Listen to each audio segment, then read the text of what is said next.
वन्दे देवमुमापतिं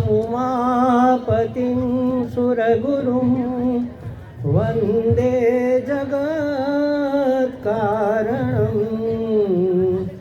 वन्दे पन्नगभूषणं मृगधरं वन्दे पशूनां पतिं वन्दे सूर्यशशाङ्कवह्निनयनं वन्दे मुकुन्दप्रियं वन्दे भक्तजनाश्रयं च वरदं वन्दे शिवं शङ्करं वन्दे शिवं शङ्करम् नमो स्वनन्ताय सहस्रमूर्तये सहस्रपादाक्षिशिरोरुबाहवे सहस्रनाम्ने पुरुषाय शाश्वते सहस्रकोटियुगधारिणे नमः। हरिओम प्रभुजी। ઊંઘ આવે છે? કેટલા બધા ઉપદેશ સાંભળીને પછી કંટાળો જ આવે કે નહીં? કંઈક મનોરંજન જેવું હોય તો મજા આવે. એમ બધાને શું, સવારથી માણસ ઉઠે ત્યારથી આમથી આમ ને આમથી આમ દોડતો હોય છે. શેના માટે દોડે છે? કોઈ કે પૈસા માટે, કોઈ કે પદ માટે, કોઈ કે પ્રતિષ્ઠા માટે, કોઈ કે પેટ ભરવા માટે, કોઈ કે મોટું નામ થાય એના માટે, ચૂંટણી લડે, મોટા મોટા અધિકારીઓ બને. શેના માટે? એક જ ધ્યેય છે, માત્ર સુખ. જો મને સુખ ન મળતું હોય તો હું અહીંયા બેસું નહીં. ખબર છે કે હવે પછી સુખ મળશે.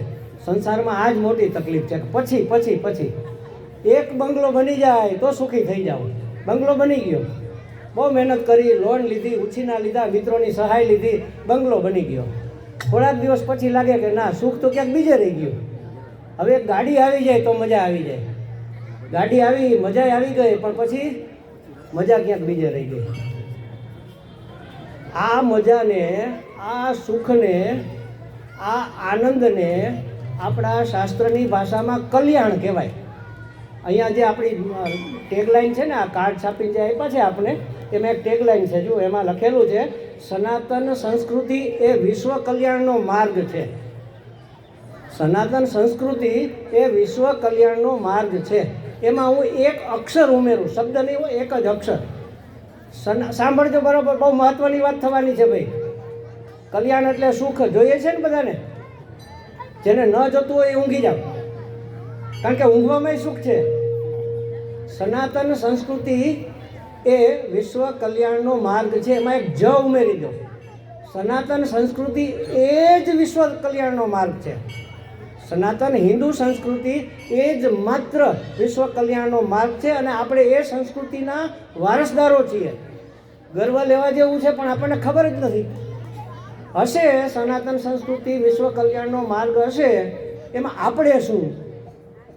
જો આ તકલીફ છે બધાને. અમારે વેકરિયાભાઈ કે સનાતન સંસ્કૃતિ આપણા કલ્યાણનો માર્ગ છે. આપણો જ નહીં, આખા વિશ્વના કલ્યાણનો માર્ગ છે. એમાં મારે શું? આવું કેમ થાય છે? આવું કેમ લાગે છે આપણને? તો આપણે હજી એક બીજો શબ્દ ઉમેરીએ. આપણી સનાતન સંસ્કૃતિ એ વિશ્વ કલ્યાણનો માર્ગ છે. આપણી એટલા માટે કે આપણું પોતાનું હોય ને તો કંઈક આપણને એના માટે લાગણી થાય. તો મારે શું એવું ન થાય. ખરેખર આ સનાતન સંસ્કૃતિ આપણી છે. બાકી બધી જ સંસ્કૃતિઓ આગંતુક છે, જેને આપણે હાઇબ્રિડ કહીએ ખાનગી ભાષામાં. એ બધી હાઇબ્રિડ છે. ઓરિજિનલ સાત્વિક જે ગણાય એ માત્ર ને માત્ર આપણી સંસ્કૃતિ છે. આટલું સાંભળ્યા પછી પણ આપણી સનાતન સંસ્કૃતિ એ જ વિશ્વ કલ્યાણનો માર્ગ છે, તોય આપણને શંકા થઈ તો વિશ્વ કલ્યાણનો માર્ગ છે, એમાં મારે શું? આપણે વિશ્વમાં નથી? આવું આપણને કેમ થાય છે? કેમ આપણને આના માટે કાંઈક કરી છૂટવાનું, કાંઈક ગર્વ લેવાનું મન કેમ નથી થતું? એટલા માટે નથી થતું કે મને વિચાર જ નથી આવતો. હું વિવેક નથી કરતો એટલા માટે. જો વિવેક કરીએ ને તો ખબર પડે. આપણે નાની નાની વસ્તુમાં વિવેક કરીએ છીએ. શું ખવાય શું ન ખવાય, ક્યાં જવાય ક્યાં ન જવાય, કોની સાથે કેવો વ્યવહાર કરાય, બધો જ વિવેક છે. જો બધા જ પ્રાણીઓને ભગવાને બુદ્ધિ તો આપી જ છે.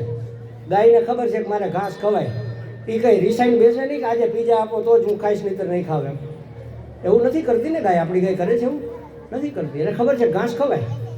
પક્ષીઓને ખબર છે કે દાણા ચણાય. એટલી અક્કલ બધાને ભગવાને આપી છે. તો આપણામાં અને પશુ પક્ષીઓમાં ફરક શું છે? જો આ ફરકની આપણને ખબર ન હોય તો આપણે મનુષ્ય કહેવાને લાયક ગણાય ખરા?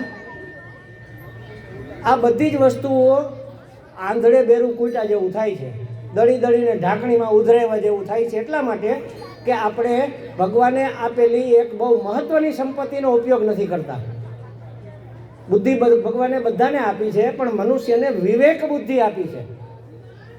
કઈ વસ્તુ સાર છે અને કઈ અસાર છે, મારા માટે શું કામનું છે અને શું કામનું નથી.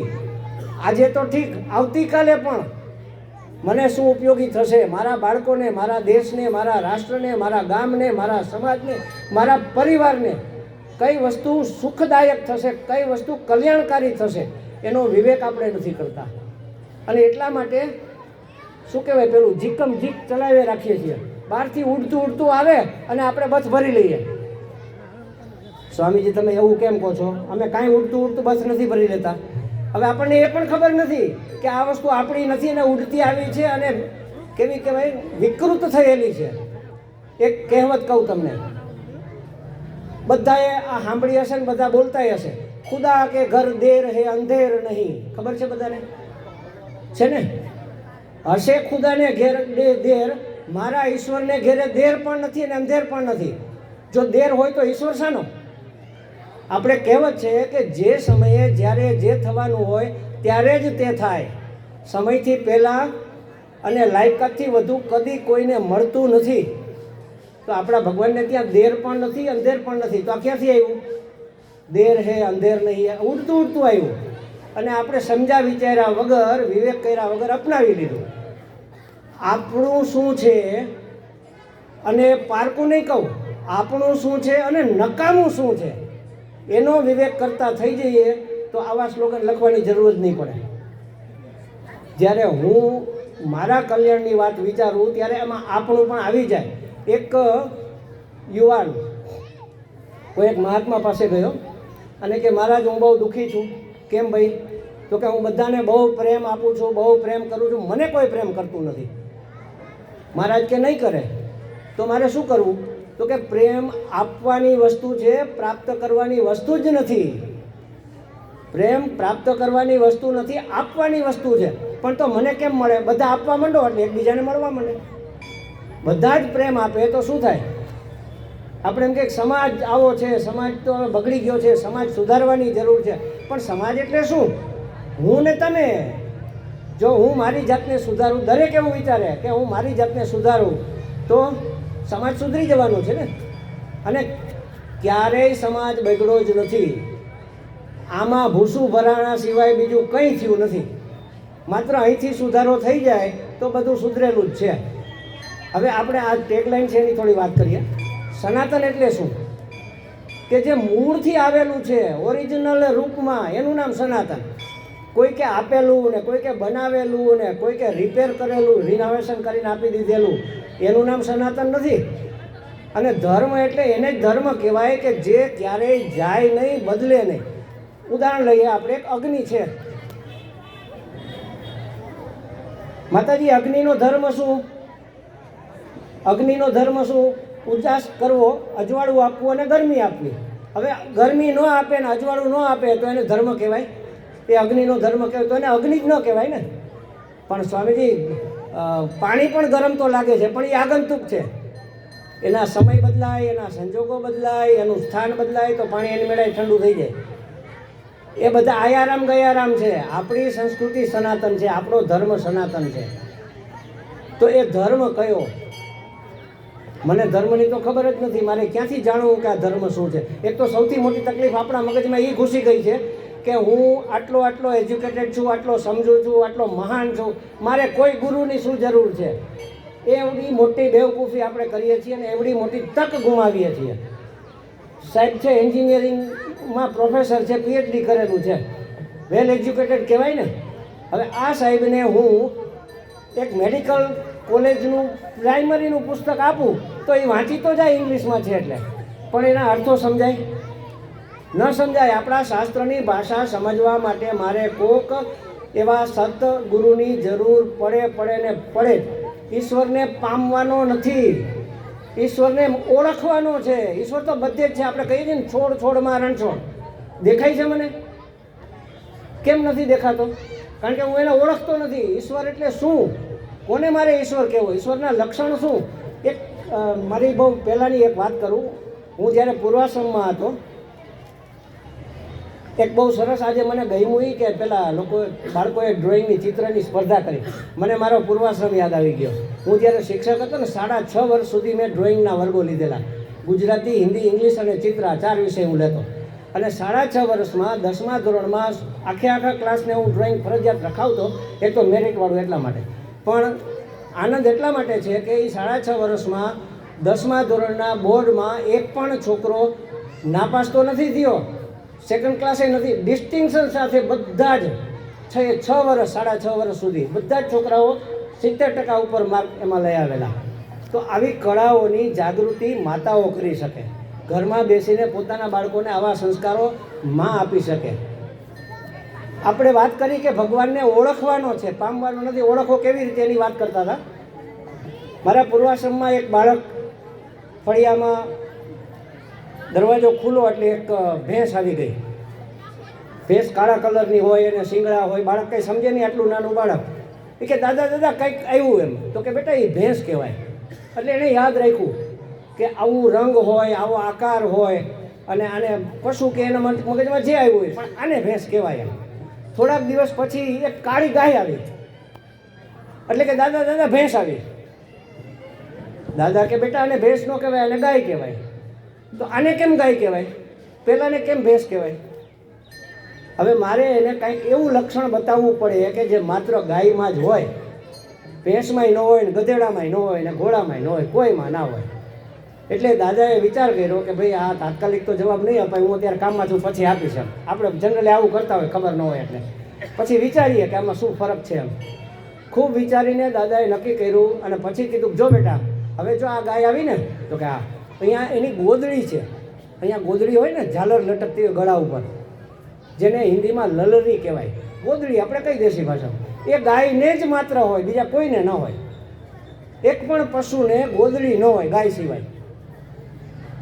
તો ગાયને ઓળખવી હોય તો શું કહેવું પડે? 4 પગ હોય એ ગાય એવું કહેવાય? એ તો ઘણાને હોય. પૂંછડું હોય, બધાને હોય, બધા પશુઓને હોય. શિંગડાય હોય ઘણા પશુઓને, કાન પણ હોય, બધું હોય. ગોદડી હોય એ ગાય. એવી રીતે ભગવાનને ઓળખવાના છે. કેને ભગવાન કહેશો? આમ જુઓ તો એક જ શબ્દમાં કહેવું હોય તો સુખ સ્વરૂપ એ ભગવાનનું સ્વરૂપ છે. જ્યાં જ્યાં તમને સુખ દેખાય, જ્યાં જ્યાં તમને આનંદ દેખાય, એ ભગવાનનો આનંદ અભિવ્યક્ત થયો છે. ગીતાજીમાં ભગવાને કીધું કે પીપળામાં હું વૃક્ષ છું, સમુદ્રમાં હું, પહાડોમાં હું હિમાલય છું. વિનોબા ભાવે એવું કહેતા કે ઝીણા એકડા ન આવડે તો કાંઈ નહીં, મોટા એકડા ઘૂંટો. બાવળમાં મને ભગવાન નહીં દેખાય, મને તુલસીમાં દેખાશે. ગટરમાં નહીં દેખાય, મને ગંગાજીમાં દેખાય. જ્યાં દેખાય ત્યાં તો જોવાનું શરૂ કરીએ. આપણે કંઈક બાળક તો ભગવાનનું રૂપ છે. કેદી આપણે માયનું જાણતા સવે માનતા કોણ હે? શું કામે નથી માનતા? આપણી સંસ્કૃતિ મહાન છે, આવું શું કામે નથી માનતા? કારણ કે હું એના વિશે જાણતો જ નથી. જો એનું મહત્ત્વ જાણીએ ને તો એના માટે પ્રેમ થાય. મહત્ત્વ જાણ્યા વગર પ્રેમ ન થાય. એક દીકરાને એક દીકરીને, એક દીકરીને એક દીકરા સાથે પ્રેમ થઈ ગયો, કેવી રીતે થાય? એના વિશે જાણે કે સુંદર છે, ખાનદાન છે, હોશિયાર છે, પાવરફુલ છે, બધી રીતે યોગ્ય છે, તો એના માટે લાગણી થાય, તો એના માટે પ્રેમ થાય. એ મારી સંસ્કૃતિ અને મારા ધર્મ વિશે હું જાણું તો મને પ્રેમ થાય ને. તો કેને કહેશું આપણે ધર્મ? ધર્મ વિશે તો આપણને ખબર નથી. આપણને એમ કે ટીલું કરીએ એટલે ધર્મ થઈ ગયો, ટપકા કરીએ એટલે ધર્મ થઈ ગયો, કંઠી પહેરીએ એટલે ધર્મ થઈ ગયો. એ બધું ધર્મ છે, પણ મૂળ ધર્મ એટલે શું? ધર્મ એટલે અહીંયા મારી જાતમાં જ જોવાનું છે. દરેકે પોતાનો અનુભવ પરથી નક્કી કરવાનું છે. જે મને અનુકૂળ હોય એ સુખદ હોય કે નહીં? અનુકૂળ વેદ નિયમ સુખમ, પ્રતિકૂળ વેદ નિયમ દુઃખમ. જે મને અનુકૂળ સંવેદના ઊભી કરે એને હું સુખ કહું, અને પ્રતિકૂળ સંવેદના ઊભી કરે એને હું દુઃખ કહું. કોઈને દુઃખ જોઈએ છે? નથી જોતું. જે મને ગમે એ જ વસ્તુ બીજાને ગમે, જે મને ન ગમે એ બીજાને ન ગમે. મારું કોઈ ખિસ્સું કાપી લે તો મને ગમે? તો મારે કોઈનું ખિસ્સું ન કપાય. મને કોઈ અપમાન કરે મારું તો મને ગમે? તો મારે કોઈનું અપમાન ન કરાય, અને કરું તો એ અધર્મ કહેવાય. ખ્યાલ આવ્યો? જે વસ્તુ મને અનુકૂળ નથી એ બીજાને અનુકૂળ નથી એવું વર્તન હું ક્યારેય ન કરું, એનું નામ ધર્મ. આ આપણી સંસ્કૃતિ છે. આપણી સંસ્કૃતિમાં શું કહે છે? જે શ્રેષ્ઠ છે એના માટે આદર, મારાથી જે આગળ વધેલા છે એના માટે ઈર્ષા નહીં, એના માટે આદર, મારી સમાન છે એના માટે પ્રેમ, મારી સમકક્ષ હોય એના માટે પ્રેમ, મારાથી જે નીચા હોય એના માટે કરુણા. અને અમુક તો વાંકા વળીને જ ચાલવાવાળા હોય, વાંધા જ કાઢવાવાળા હોય. એનું શું કરવાનું? તો કે એની ઉપેક્ષા, એની સામે જોવાનું જ નહીં. એનું કામ કરે, થોડાક દિવસ કરશે, પછી એને મેળે બંધ થઈ જશે. આપણે ધ્યાન આપીએ ને એટલે ખીંચ પકડ મુજે જોર આતા હે, એના તરફ ધ્યાન જ નહીં આપવાનું. બસ આ શીખવે મારો ધર્મ, આ મારી સંસ્કૃતિ છે. સર્વે ભવંતુ સુખિનઃ, સર્વે સંતુ નિરામયા, સર્વે ભદ્રાણી પશ્યન્તુ મા કશ્ચિત દુઃખ ભાગ. કોઈને કદી દુઃખ ન થાવો, આ મારી સંસ્કૃતિ શીખવે. બીજી કોઈ સંસ્કૃતિમાં આ વસ્તુ નથી, ક્યાંય નહીં હોય. આખું વિશ્વ મારું કુટુંબ છે, આ ભાવના બીજી કોઈની નથી. આવી સંસ્કૃતિના વારસદારો, અને આપણને આપણી સંસ્કૃતિનો ગર્વ ન હોય. સાહેબે જે વાત કરી ને કે મારા છોકરાઓને હું પોતે ઇંગ્લિશમાં પીએચડી કરેલું ને છોકરાઓને ગુજરાતીમાં ભણાવ્યા. પૂર્વાશ્રમની અમારે સંન્યાસીઓને વાત ન કરવાની હોય, પણ છતાંય કહું, આ પ્રસંગ છે એટલે. હું પહેલાં સ્કૂલ ચલાવતો, ગુજરાતી માધ્યમની અને ઇંગ્લિશ માધ્યમની બે શરૂ કરી. ઇંગ્લિશ માધ્યમની સ્કૂલ પહેલાં ગુજરાતી ચાલતી હતી, પછી ઇંગ્લિશ માધ્યમની શરૂ કરી. 1 વર્ષ, બીજું વર્ષ સ્કૂલનું ખૂબ સારું નામ થઈ ગયું. 3જા વર્ષે ડેપ્યુટી મેયરના ભલામણ પત્રો આવતા હતા કે આ છોકરાને એડમિશન આપજો. એવા આટલું સારું નામ હતું, પણ મને અંદરથી ખૂંચતું હતું કે ના, આ બરાબર થતું નથી. 3 વર્ષ પછી 4થે વર્ષે મારા બાળકોને તો મેં ઇંગ્લિશ મીડિયમમાં નથી જ ભણાવ્યા, સ્કૂલ જ બંધ કરી દીધી કે આ ધંધો જ ન જોઈએ. આપણે બીડીનું કારખાનું કરાય, બીજા ધંધા ઓછા છે. અત્યારના છોકરાઓ, અત્યારના યુવાનો તમે જુઓ કેટલો ખો કાઢે છે પોતાના શરીરનો, કેટલા વ્યસનો, અને પાર વગરની વેરાયટી. એમાં પાછી જાત જાતના ગુટકાઓ ને બીડી ને સિગરેટ ને અધૂરામાં પૂરું. હવે તો ક્યાંય ના ક્યાંય ચેડા છે. પેલું દીવ જવા માટે ને આબુ જવા માટે કંઈ ફરવા જાય છે, ઊંધા જતા હાથે કરીને શરીરનું ખો કાઢવાનું છે, બીજું કંઈ કરવાનું છે. આ ખરેખર આપણી માતા પિતાની, જુઓ બાળકોને અહીંયા લખેલું છે ને, જેવું આચરણ આપણે બાળકોને શીખવવું હોય એવું પોતે કરવું પડે. હું પોતે ટેસ્ટથી બીડી પીતો ને છોકરાને કહું કે છોકરાઓ બીડી ન પીવાય, તો છોકરાઓ હાથો પડે કે આ દાદા ન પીવાય. પાછલે બારણેથી મારી જ જોડીમાંથી કાઢીને પીવે. એટલે આપણે જેવું આચરણ કરીએ, અને એના માટે એની અંદર ખાનદાનીનું ગર્વ જગાડવું પડે કે બેટા આપણે કોણ ખાનદાન છીએ, આપણને આવું શોભે, આપણે એ ખાનદાન છીએ. એક રાજાનો રાજકુમાર, રાજાનો નહીં પણ એમ સમજો નગર શેઠનો એક દીકરો જભો લેંગો પહેરીને નદી કિનારે ફરવા જાય છે, અને એનો પગ લપસી ગયો, અને ઊંડી ખીણમાં ગડબડ કરતો ધસી ગયો. વચ્ચે રસ્તામાં ઝાડવાનું બધું હોય, એના કપડાં વપડા ફાટી ગયા, અને નીચે એક પથ્થર પડેલો. એ પથ્થરમાં એનું માથું ભટકાણું, અને એની મેમરી જતી રહી, મેમરી લોસ થઈ ગયો, ભૂલી ગયો કે હું કોણ છું. એમ આમ જોયું તો કપડાં વપડા ફાટેલા, ભૂખ લાગી એટલે હવે આમ ઉપર જોયું તો ઉપર બધા વસવાટ હતો. ત્યાં જઈને બધા પાસે ભીખ માગે છે કે ભાઈ મને ખાવાનું આપો, મને પાણી પીવાનું આપો, મારા પગ બળે છે, મને કોઈ ચપ્પલ આપો. નગર શેઠનો દીકરો ભીખ માગે છે, જે હજારો ભિખારીઓને જમાડી શકે એવી ત્રેવડ ધરાવે છે, એ ભીખ માગે છે. તો એના ફાધરને, એના પિતાજીને ખબર પડી કે મારા દીકરાને તો આવું કંઈક થઈ ગયું છે ને, ભીખ માગે છે. જઈને જલ્દી દોડીને લાવ્યા, ઘેરે લાવીને નવડાવ્યો, ધોવડાવ્યો, કપડાં પહેરાવ્યા, વૈદ્યને બોલાવ્યા, દવા આપી. એ જમાનામાં અત્યારે પણ છે રસાયણ, એવી રસાયણ દવાઓ આવે છે કે જે તરત જ અસર કરે. એવા રસાયણો આપી અને એક દિવસમાં એને ભાનમાં પાછો લાવી દીધો. એને ખ્યાલ આવ્યો કે અરે હું તો ભીખ માગતો હતો. એના પિતાજી કે બેટા તને આવું શોભે, આપણા બાળકોને આ શીખવવાનું છે કે બેટા આપણને આ શોભે, આ ઠૂઠું હાથમાં લઈને ઊભા હોય આપણને આ શોભે, ગમે એમ એલફેલ શબ્દો આપણા મોઢામાંથી નીકળે આવું આપણને શોભે.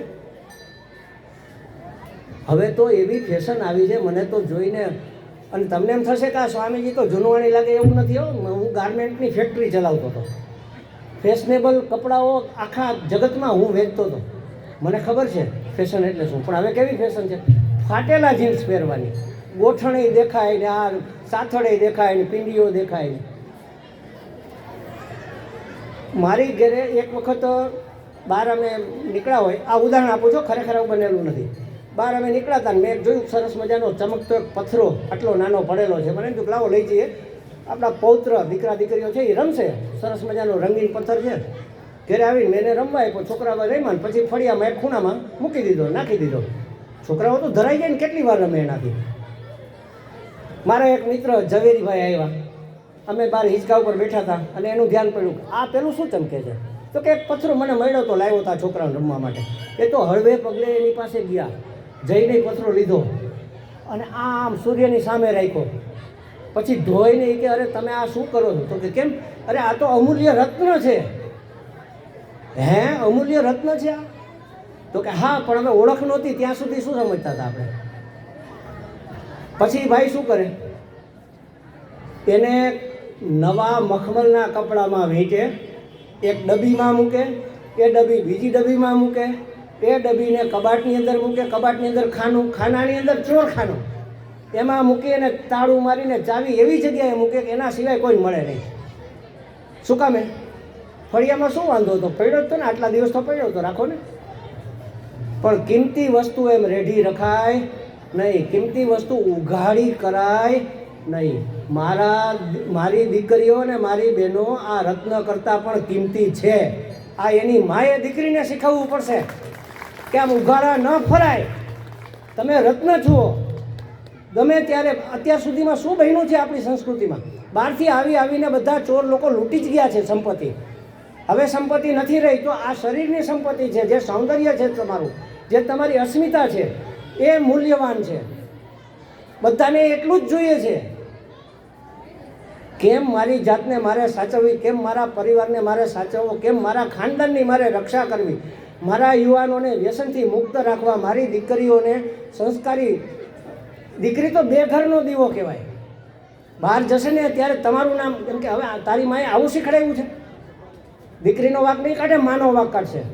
જવાબદારી માની છે, બાપનો વાંક કાઢશે. તારા બાપની ઘરે જોયું નથી આવું કહેશે. પણ એને ત્યાગ કરતા શીખવેલો હોય તો એ હવાતિયા ન મારે, એ હવાતિયા ન મારે. કોઈ દિવસ એવું સાંભળવાનો વારો ન આવે તારા બાપની ઘરે તે ભાડ્યું નથી. આમ આ જવાબદારી આપણી સંસ્કૃતિએ આપણને સોંપી છે, એ આપણો વારસો છે અને એ આપણે આપણા બાળકોને આપવાનો છે. એટલે ધર્મ એટલે એવી વસ્તુ જે મારી રક્ષા કરે અને હું એની રક્ષા કરું. હું એની રક્ષા કરું તો એ મારી રક્ષા કરે. સીતાજી જ્યારે રાવણ એને હરણ કરીને લઈ ગયું, અત્યારે તો એવું નથી. તમે વિચાર તો કરો, રામ જેવા રામની પત્ની પણ હરણ થઈ ગઈ હતી. હવે આજે કાલ થતું હોય તો આજે આપણે એમ કે હળાહળ કળિયુગ આવ્યો, કેદી નહોતો. કળિયુગ પહેલેથી હતો જ.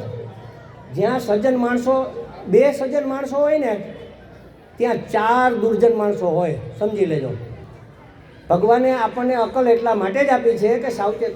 તો સ્વામીજી હવે અગ્નિ તો હાથ બાળી જ નાખે છે, તો આપણે અગ્નિ જોતો જ નથી. ઘરમાં અગ્નિ નામની વસ્તુ જ ન જોતો ચાલવાનું છે. રસોઈ થવાની છે, અજવાળું થવાનું છે. અગ્નિ બાળી નાખે, ભસ્મ કરી નાખે, બધી વાત સાચી. પણ વિવેકથી એનો કેમ ઉપયોગ કરવો એ મારે શીખી લેવું પડે.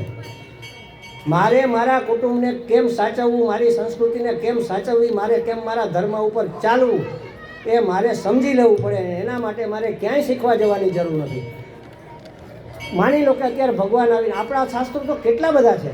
સ્વામી તમે કહો છો ધર્મ શીખો, પણ એ ધર્મ હું ક્યાંથી શીખું, તો કે ઉપનિષદોમાંથી. અરે હજારો ઉપનિષદો છે, કેટલા 18 પુરાણો, 18 ઉપપુરાણ, કેટલા છંદ વ્યાકરણ, આ તે એ બધું હું ક્યારે શીખી લઉં.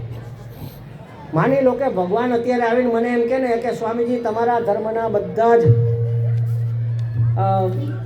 જ ગ્રંથોનો નાશ થવાનો છે, એક ગ્રંથ તમે માગી લો જે જોતો હોય, તો હું શું માગું ખબર છે? હે ભગવાન, બધું લઈ લે પણ ગીતાજી મૂકતો જા. શું કામે? તમામ શાસ્ત્રોનો સાર ગીતાજીમાં છે. દુગ્ધા ગોપાલ નંદન.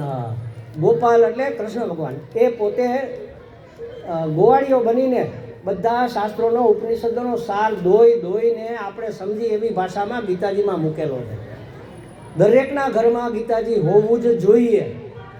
જો આપણે ખરેખર, અને એ ભગવાનની, સાક્ષાત ભગવાનની વાણી છે, ભગવાન સ્વરૂપ છે. આપણે મંદિરમાં રાખીએ, દીવાબત્તી કરીએ, એવું ચાલવાનું નથી. દરરોજ એક અધ્યાય ગીતાજીનો ઓછામાં ઓછો વાંચવો જ જોઈએ. અને ન વાંચતા હોય તો હિન્દુ કેવડાવવાનો આપણને અધિકાર નથી. આપણા બાળકો બગડશે એના માટે જવાબદાર બીજા કોઈને આપણે ઠેરવી નહીં શકીએ. એક અધ્યાય, દરરોજ એક અધ્યાય વાંચીએ, કાલે બીજો, ત્રીજો, એમ નહીં. મારી રીત થોડી જુદી છે. આજે પૂનમ છે, 14 શું કહેવાય આજે? આ માની લો ને કે આજે 11 છે. આપણે એક સહેલું પકડો ને, 11 છે. 11 મેં પહેલો અધ્યાય શરૂ કર્યો. આવતી 11 સુધી પહેલો જ અધ્યાય વાંચવાનો. એ બીજી 11 પછી બીજો, ત્રીજી 11 ત્રીજો. શું કામે આવું કરવાનું? 15 દિવસ તમે એકનો એક અધ્યાય વાંચશો ને એટલે એના શબ્દો બોલવા માંડશે, એ સમજાવવા માંડશે, એનો ઉચ્ચાર તમને આવડવા માંડશે. મારા માસીની દીકરી એક ગામડે હતી, અત્યારે સુરત છે, સાવ અંગૂઠા છાપ. એને સહી કરતા નથી આવડતી, પણ ગીતાજીના ધૃતરાષ્ટ્ર ઉવાચથી માંડી અને ઇતિ સુધી આખે આખું ગીતાજી એને મોઢે છે. એક શબ્દ એને આવડતો નથી, ભણી નથી. આપણે તો સ્વામીજી સંસ્કૃતમાં તો અમને કેમ બોલતા આવડે, તો એને કેમ આવડી ગયું? અને ત્યારે ગામડે રહેતી અને ખેતીવાડીમાં મજૂરી કામે જતી, અને ઘરની એટલી બધી સમૃદ્ધિ પણ નહોતી. બીજાની મજૂરી કામ કરવા માટે, ખેતરોમાં કામ કરવા માટે જતી, અને આખે આખું ગીતાજી એણે મોઢે કર્યું. અહીંયા રાજકોટમાં જ અમારે એક છે સાધકબેન છે, ચંપાબેન કરીને, એ છે જ અત્યારે બીજા રિંગ રોડ ઉપર રહે છે. મને જેટલા, હું તો જો કે કંઈ નથી, મને આવડે છે એના કરતાં અનેક ગણા વધારે બધા સ્તોત્રો એમને આવડે છે. હવે એ ગૃહિણી છે, કેવી રીતે શીખા? એણે એક સ્ટેન્ડ બનાવ્યું, સ્તોત્રો ગાનનું પુસ્તક અમારા સ્વામીજીનું જે હતું એ રાખે ત્યાં, અને રસોઈ કરતાં કરતાં એ ગાતા જાય ભેગું ભેગું. બધા શિવજીના સ્તોત્રો, દેવીના સ્તોત્રો, કૃષ્ણના સ્તોત્રો, મધુરાષ્ટક વગેરે બધું મોઢે ખડખડાટ. આપણે કરીશું તો આપણા બાળકો શીખશે. અમારે એક બા છે, દરરોજ સવાર સાંજ પૂજા કરે અને આખો દિવસ જપ કરે, અને સાંજે 5 થી 7 સત્સંગ કરાવે. એટલે ગીતાજી કે શ્રીમદ ભાગવત, આપણને તો એ ખબર નથી. બોલો, ભાગવત અને ભગવદ્ ગીતા એમાં શું ફેર છે? કેટલાને ખબર છે આમાંથી? 4-5 હાથ ઊંચા થયા. ઠીક છે, બરોબર છે. ભાગવત એટલે ભગવાનના ભક્તોની જેમાં કથા હોય એને ભાગવત કહેવાય, અને ભગવદ્ ગીતા એટલે ભગવાને ગાયેલું ગીત. ભગવદ્ ગીતા જુદી વસ્તુ છે, ભાગવત જુદું છે. એ પણ આપણને ખબર નથી. તો એ બા શું કરે? દરરોજ સવારે સાંજે પૂજા પાઠ કરે, ગીતાજીનો એક અધ્યાય વાંચે, પછી જપ કરે, જપ લખે. 2-3 દિવસ થાય ને તો સાંજે એક વખત એની આવડી નાની દીકરી છે, એનું નામ દુર્ગા છે. અત્યારે કોઈ દુર્ગા નામ રાખે? એને દીકરીનું નામ દુર્ગા રાખ્યું છે. દુર્ગા, આજે બેટા તું દીવાબત્તી કર ને. એટલે એ દીવાબત્તી કરે, સંસ્કાર પડે. જુઓ, એને કરાવી. એટલે હમણાં અમે અહીંયા બેઠા હતા, એક બેન આવ્યા, એક બા આવ્યા, એમની દીકરી, મોટી દીકરી હતી, પીપળાને આમ પાણી રેડે. દીકરીને શીખડાયું, બેટા આમ પકડ, આવી રીતના આમ પાણી રેડાય. માં રેડે, એના ભેગી દીકરી રેડે, તો એ સંસ્કાર પડે. આપણી સંસ્કૃતિ આવી રીતે હેન્ડઓવર થાય. આવી રીતે આપણે એમાં એ સંસ્કારોનું સિંચન કરી શકીએ. આ બધું માતાઓએ કરવાનું છે, આ બધું પિતાઓએ કરવાનું છે. બાળકો નથી કરતા, આજકાલના છોકરાઓ નથી કરતા, પણ આપણે કરાવતા નથી એટલે નથી કરતા. અને કરાવવા માટે આપણે કરવું પડે ખુદ. હું દરરોજ ઉઠીને સવારમાં, તમે દરરોજ ઉઠીને સવારમાં એક ગીતાજીનો અધ્યાય વાંચો, પછી ધીમે ધીમે તમારા બાળકો પણ તમારી બાજુમાં બેસતા થઈ જશે. તમે પૂજા કરતા હોય તો નાનું છોકરું હોય ને ત્યારથી આવીને ઘંટડી વગાડવા આવે. અમને યાદ છે, અમે નાના હતા ત્યારે ચોરે નગારો વગાડવા માટે જતા, દોડીને પહેલાં પહોંચી જાય, આપણો વારો આવી જાય, નહીં બીજા કોક લઈ લેશે. જો બીજા લઈ લેશે તો આપણે ઝાલર વગાડવાનું આવશે. ઓલું નગારામાં મજા આવે ને આમ ધડાધડ. તો છોકરાઓ આવી રીતે શીખે. એ કરવાની જવાબદારી આપણી છે. આ આપણો સનાતન, આપણી આ સનાતન સંસ્કૃતિ છે, આ આપણો સનાતન ધર્મ છે. એને આગળ લઈ જવાનું કામ આ લોકો બધા કરે છે. આપણે તો માત્ર એમાં એક આહુતિ આપવાની છે, થોડોક સહકાર આપવાનો છે બસ. અને પારકાઓને શીખવવા માટે નહીં, હું મારા કુટુંબમાં આ બધું કરું તો એને જોઈને બાજુવાળા પણ કરશે. તમને એમ થાય કોઈ કરતા નથી, હવે આપણે કરીએ કે ન કરીએ, એમાં પાછળ રહી જાય. પાછળ નહીં રહી જાઓ, એમાં જ આગળ વધાશે. છૂટકો જ નથી. પાછું ઓર્ગેનિક ખેતી આવી કે નહીં? રાસાયણિક ખેતીમાંથી પાછી ઓર્ગેનિક આવી કે નહીં? અમે ભણતા ત્યારે પેલા સાંકળા પેન્ટ હતા ને પછી બેલ બોટમ આવ્યા ને પાછા સાંકળા આવ્યા ને ઈનું ઈ ફરી ફરીને પાછું આવે છે. જે ઓરિજિનલ છે ને એ ટકવાનું છે, બાકી આ ગંતુક આનાર જનાર છે એ જશે. ઘૂસણખોરો ટકવાના નથી. આ જ વસ્તુ સાચું ઘી ટકવાનું છે, પણ એ પચાવવા માટે ત્રેવડ ઊભી કરવી પડે. સમય થઈ ગયો? હા, હવે હાજી બધા ઊભા થશે પ્રતિક